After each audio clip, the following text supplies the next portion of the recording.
এ পর্যায়ে আপনাদের সামনে উপস্থাপন করব আমাদের লেফট সাইটে যে সকল ফিচার অন্তর্ভুক্ত আছে একে একে করে সবগুলো ফিচারকে। প্রথমে আমরা যদি এই সাইটে ক্লিক করি তাহলে দেখব যে ড্যাশবোর্ডের অন্তর্ভুক্ত দুটি অপশন সামনে প্রদর্শিত হচ্ছে।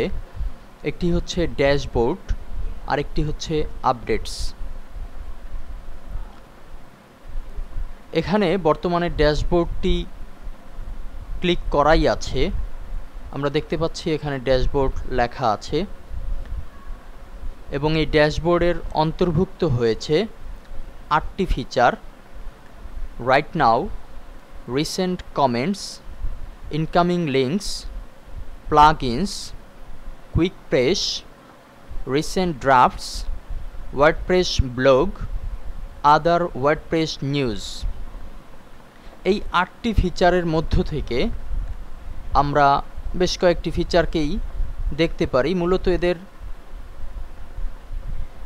কাজের পরিবর্তন ঘটানোর সিস্টেম একই, তাই আমরা দেখি শুরুতেই রাইট নাও।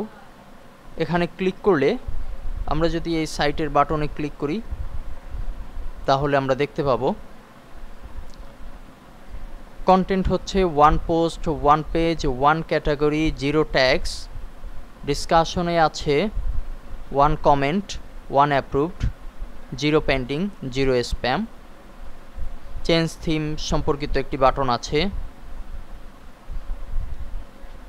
থিমের নামটি এখানে দেয়া আছে। ইউ আর ইউজিং, কোন ভার্সনটি আমরা ইউজ করছি সেটি দেয়া আছে।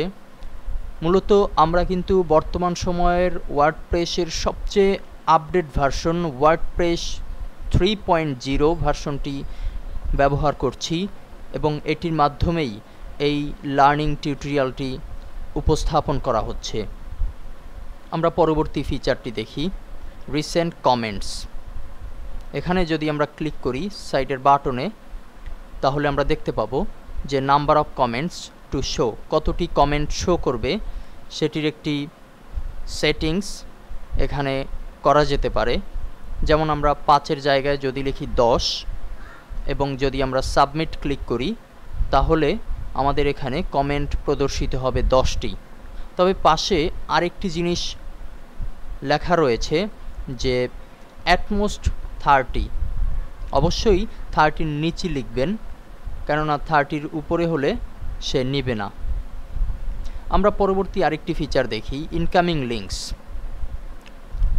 এখানে কনফিগার নামে একটি অপশন আছে, কিংবা আমরা এই সাইডের বাটনে ক্লিক করেও যেতে পারি। ইনকামিং লিঙ্কসের একটি বিশদ ব্যাখ্যা এখানে দেখতে পাচ্ছি। পরবর্তীতে আমরা দেখি প্লাগইনস। প্লাগইনস একেবারেই খালি, কোনো প্রকার প্লাগইনস এখানে নেই বললেই চলে।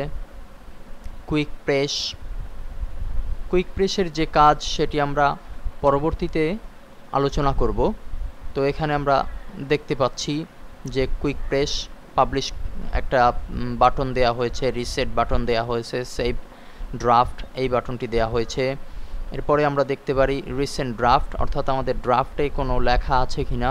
দেয়ার are no drafts at the moment.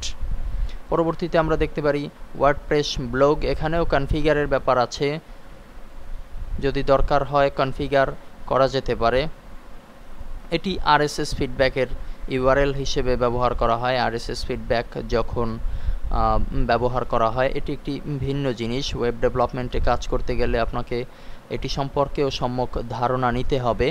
এরপরে লাস্ট আমরা যে অপশনটি বাকি আছে দেখা সেটি সম্পর্কে একটু জানি, আদার ওয়ার্ডপ্রেস নিউজ। ওয়ার্ডপ্রেস সম্পর্কিত আদার্স কিছু তথ্য এখানে আমরা জানতে পারবো।